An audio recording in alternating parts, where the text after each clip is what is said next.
The Butcher of Ark, Chapter 3, First Steps. The first days of my journey were an almost spiritual, yet not entirely pleasant experience. I felt as if I had lived my whole life wearing a veil over my eyes. The greater the distance to the bear cliff became, the more surreal the thought seemed to me that I had lived there for 28 years, as a priest. It almost seemed to me as if it had merely been a dream. After all, who was I? I was unable to find a satisfying answer to that question. If I did not end my foolish journey and return immediately, in the eyes of the Holy Order I would be a heretic, a pathless one, someone who had strayed from his way. The fact that I belonged to the cleric was only of minor concern. When I thought of Malthus and his 101 verses, doubt and bitterness intersected my feeling of liberation like a mental sword. Yet I felt the same when I thought about returning.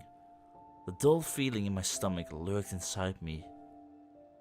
When on the second day of my journey I tried to take a few steps back to Fogville, the very same terrible panic arose that had led me to the breakdown in my chamber. No, the only way I could take it now was the one leading through my suppressed memories, away from my false life. I had not the slightest idea where to start looking for the lost fragments of my childhood. I had only been 2 years old when Gilman had found me. What could have happened to shape my life to such an extent? I had only one clue to find answers, the ominous words of the veiled women. To trust these words was as foolish and irrational as trusting a Kyrian bone reader. But I had no choice. Follow the fire. I halted for a moment and wiped the sweat off my forehead. After I had descended from the Fogville cliff, I had taken a small path along the coast. Now I was at the border to the heartland. Ark was about 11 days' march away, but I intended to use my last pennies to pay a Myriad flight to the capital. The overgrown streets leading through the Enderalian forest were too dangerous. At the moment I wandered on a halfway paved path between the colourful meadows. The sound of birds was in the air, and the sun was burning on the back of my neck. You are insane, JL. Simply insane, I thought as I looked back. Indeed, what I did was contradicting everything the holy verses had taught me. Only about 7 turns of the moon ago I had accompanied a small group of boys and girls of appropriate age through their consecration. I remembered how a smart, reddish-haired and Turner girl spoke to me during one of the preparation lessons. Her hair was fine and straight, as it was usual with the pointy-eared race. What if I did not want to become a tailoress? She had asked me after I had explained the importance of their upcoming names day ceremony to the children. What is your name, young girl? I answered smilingly. The determined look had not vanished from her eyes. Selena, father. My name is Selena. Selena. Very well. Let me give you a small riddle. Or rather, let me give you all a small riddle. She had furrowed her eyebrows and looked at me skeptically, more like a grown woman than a young girl. Imagine yourselves as brave explorers. It is your holy mission, personally assigned to you by the holy leader of the order, to discover new land far off the Scarag Isles, just as the first pioneers did in Enderal. The helpless or bored looks in the faces of the children had been replaced by curiosity. Only Silea still looked at me with determination and skepticism. However, I said pointedly, raising my index finger, a great disaster happens to you. I paused momentarily. A thunderstorm. After only half the way, your galley is torn by a severe tempest. You are lucky as none of you is hurt, but you find yourselves on a wild, deserted island. There is nothing but thickets, cold sand and wreckage around you. With the exception of Selea, all of them were drawn into my tale at that time. You all know that if you want to survive, you need to act, at once, for not only bitter cold and hunger could be your doom. You can hear a threatening growl from afar, a sound that only a wild Voltorn can bring forth. As I mentioned, the hideous goat-like creatures which usually live in the dark and moist caves, some of the children uttered noises of disgust. So, you start collecting wood and building a camp, but soon you realize that some of you are better qualified for certain tasks than others.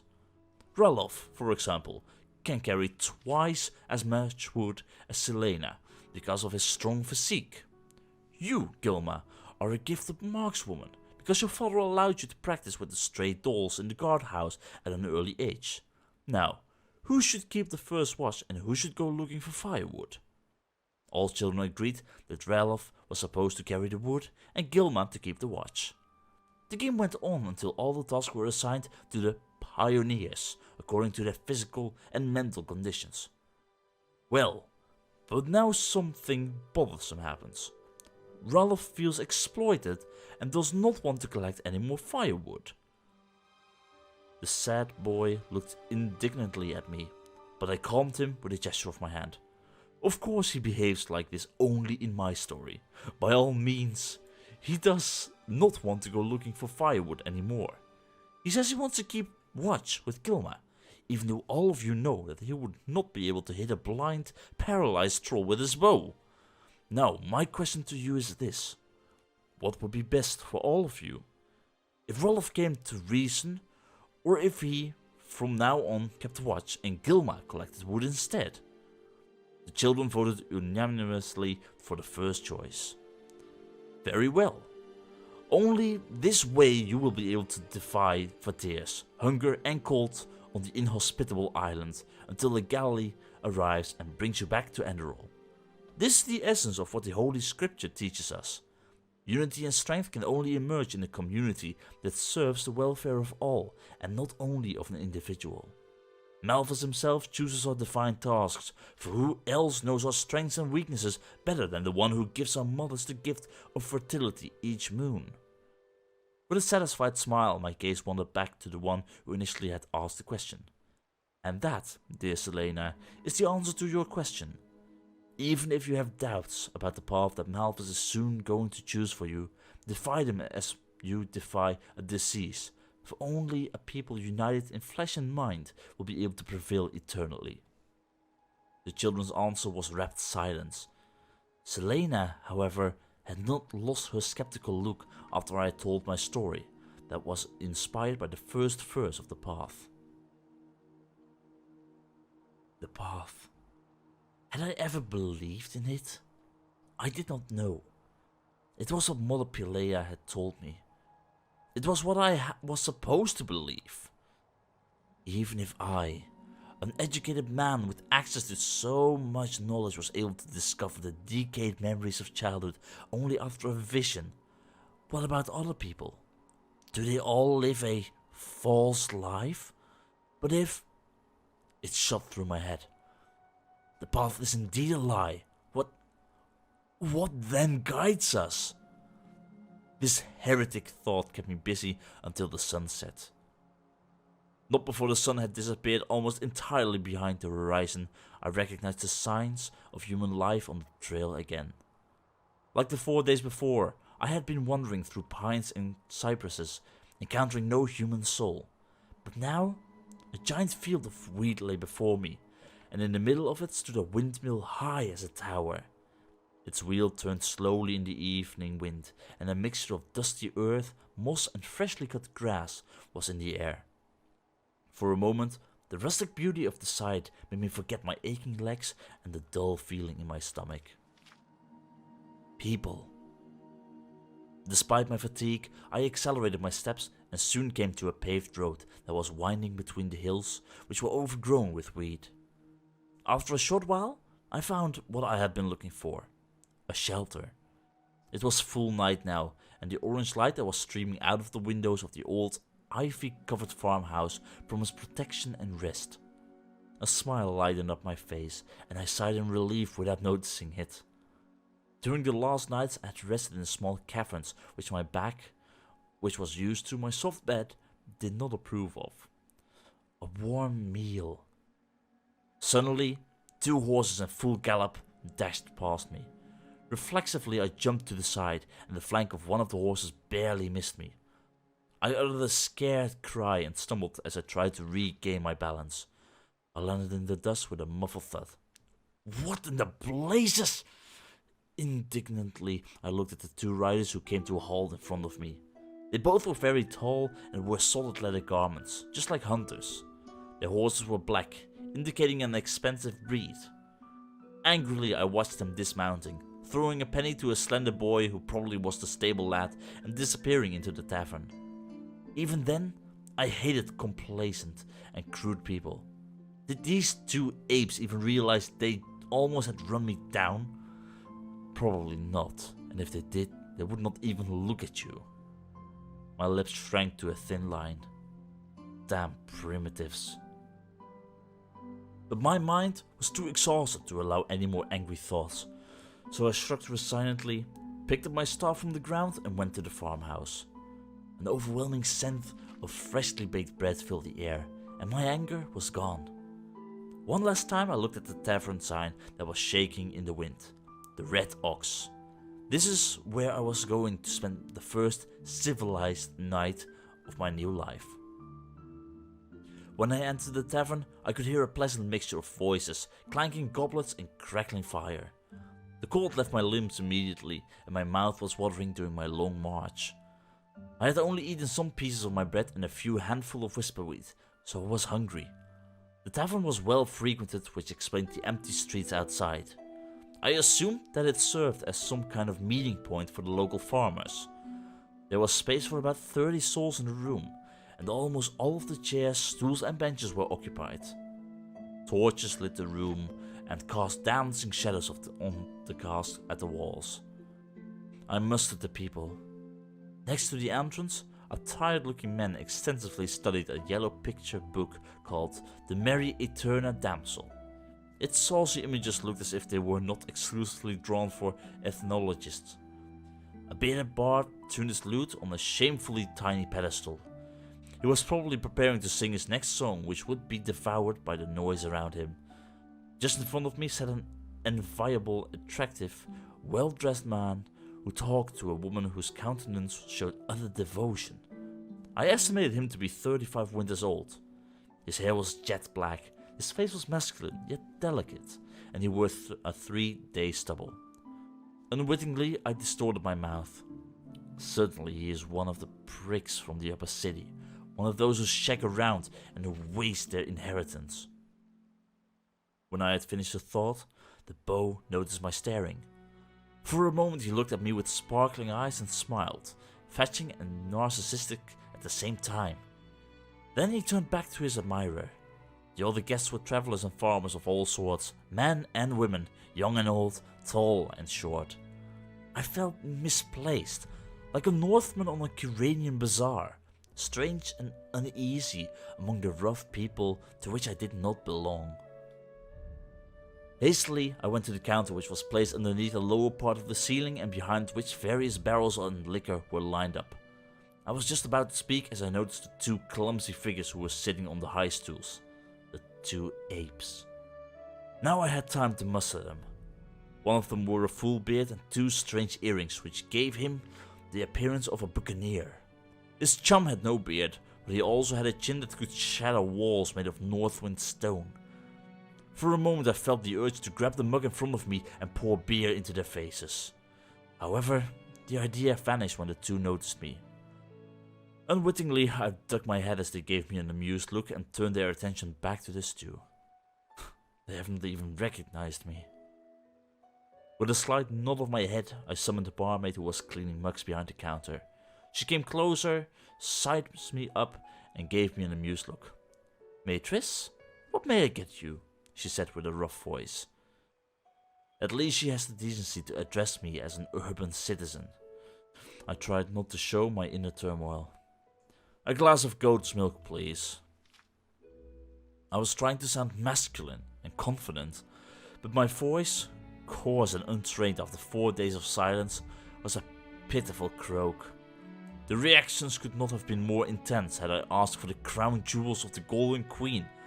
While the barmaid only smiled and shook her head in sympathy, The two primitives next to me broke out laughing heavily. "Goat's milk," one of them roared, patting his comrade's shoulder. "He wants a glass of goat's milk." I stared at the giant with a mixture of irritation and defiance. I probably could have avoided the further events of the evening if I had not responded. Even though numerous snappy answers wandered around in my head, the one I finally gave them, my arms crossed in front of my chest, was pathetic. "Yes, goat's milk," I said with a shaking voice. "Do you have a problem with it?" This seemed to intensify the amusement of the apes. This time their laughter was so loud that even the bearded bard stopped playing the lute and, as many other guests, turned his insulted yet curious gaze towards the counter. After they had finished laughing and patting each other's shoulders affirmatively, the buccaneer spoke to me. "By no means, Matress," he said with a sympathetic face. "It's just, unfortunately, the tavern is out of goat's milk." He paused for a while, grinning. "Maybe you want to try the Harlot's Inn in the bathhouse of Ark." This time they almost burst with laughter. I felt fierce anger arise in me. Never since had I become a priest I was treated with such disrespect. Never! "I will do that when I visit you next time in the apes' compound." I froze up. The snappish response had come from my mouth faster than I was thinking, and I had the feeling that the cheerful atmosphere around the two churls faded away. From the corner of my eye, I saw that almost half of the guests followed the events apprehensively. "You damn idiot, you damn miserable idiot." For a moment, the eyes of the buccaneer and his chum narrowed to a slit. Then the visible anger left their faces and was replaced by a livid feastiness. "Well, well," he finally started, now with an obvious vicious voice. "So you are a real badass." I wanted to take a step backwards, but the buccaneer had grabbed my wrist with his strong right hand. His grip was hard and firm and his fingers were crude and full of calluses. I felt cold sweat breaking out all over my body. I realized that the man was primitive but dangerous. Half-heartedly, I tried to escape his grip, a convulsion that the two men ignored completely. I am sorry," I stuttered helplessly. I had just finished my sentence when the gorilla pressed his hand on my mouth. He pointedly glanced at his chum, who sneered even more. "I like brave people, but you seem to be exhausted from your long journey." I saw how the other man pushed something to him on the counter. "So how about a little refreshment?" With his last word, he removed his hand from my mouth, quickly grabbed the bowl and poured its contents over my head. It was stew, and if the encounter had occurred a few minutes earlier, the broth would probably have scalded my skin. Nevertheless, I was covered in hot, sticky slime. I was shocked and I gasped for air so that some of the broth got into my windpipe. I broke down and panted, coughing out the liquid. The meaty brew dripped down my hair, and some of it found its way into my garments, running down my spine. I heard roaring laughter around me. I was certain that most of it came from the buccaneer and his chum, but some of those who had watched the events before were laughing now as well. I felt how my stomach cramped and shame rose up in me. There I was, broken down, coughing stew, the laughing stock. I had an impulse to jump up and grab the buccaneer's throat, but my reason suppressed it instantly. I was deeply humiliated, but I had no death wish. So I tried to raise myself up in a controlled and dignified manner and removed pieces of meat from my clothes. Indeed, my indifference and serenity would be enough of a lesson for the two brutes. I gathered all my priestly courage and turned around. They looked at me, amused and challenging. They want me to keep acting defiantly, I thought. They want me to keep provoking them. I did not stand the slightest chance against any of them in close combat, that was for sure. After all, I had as much knowledge about brawls as a troll about hair care. Just leave, jail. Leave and swallow down your damn pride. I peered at the crowd. Most of the guests had returned to their meals or conversations. Only a few of them still looked at me expectantly among the black-haired bow. Nobody seemed to despise the impudence of the two men at all. Abruptly, I realized what had protected me from events like this my entire life. My priest's robe. It had been the only reason why the other boys had stopped mocking me after my consecration. And probably it was the only reason why everyone lowered their heads devoutly, or at least had the decency not to pour stew on me when I entered the tavern. You are nobody, JL. Without your priest's robes, you are just another common man, neither big nor slim, neither old nor young, neither ugly nor handsome. Meaningless. For a brief moment I felt the urge to draw the priest's robe, which I had not had the heart to leave behind, from my back. Oh, how they would look at me, the primitives. They would begin to recite the prayer of the path with eyes widened by fear, asking me for forgiveness. They would respect me. What you represent. Yes, they would bow their heads in reverence because they fear the power of the Holy Order. Of course they would. To disregard a priest of the path was a capital crime, and only a fool would risk such a punishment. No. To reveal myself as a priest would not only mean to rely on the authority of others, but also to return to my false life. I already felt my stomach contracting warningly. I had to comply, so I took a deep breath and swallowed my fervent shame. Ignoring the mocking glances of the buccaneers, I silently gave the barmaid a sign that I wanted a room for the night. I had no desire for a meal anymore, even less in the presence of those who had witnessed my humiliation. The barmaid nodded pitifully and told an old man who sat quietly at the counter and looked undividedly at me to show me the way. In silence, I followed the old man up to the room. Only when I stood in front of the room's door, I felt how the malice of the brutes, which cut like a sword in my back, began to wane. I gave the old man 5 pennies and he handed me the key, a burning candle and a cloth for cleaning, which was probably meant as a benevolent gesture, but it only intensified my shame. I turned around silently, entered my chamber and locked the door behind me. Then my anger overcame me like a flood. Without taking notice of the bed, I went to the window, stared into the rain. I uttered a suppressed shout, closed my eyes, and clawed both of my hands into the window ledge. By the Black Guardian, I was angry. Of course, the rational part of me knew that I got off cheaply.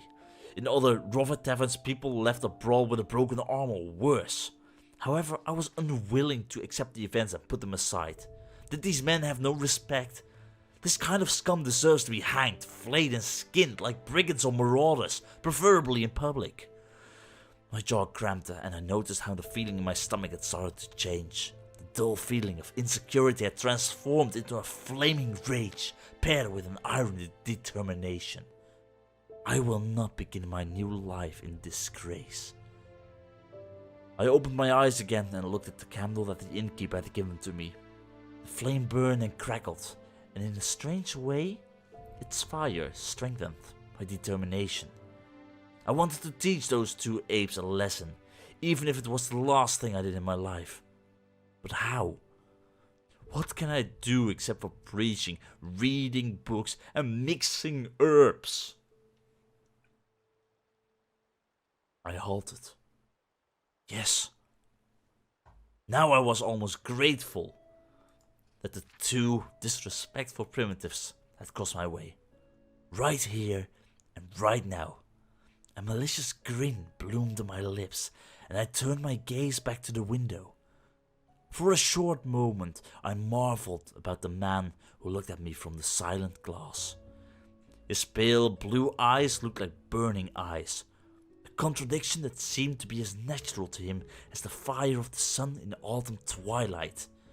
He did not resemble the cringing priest anymore who had given a blessing to washwoman only a week ago. Yes, the man admitted something like power, determination, fire.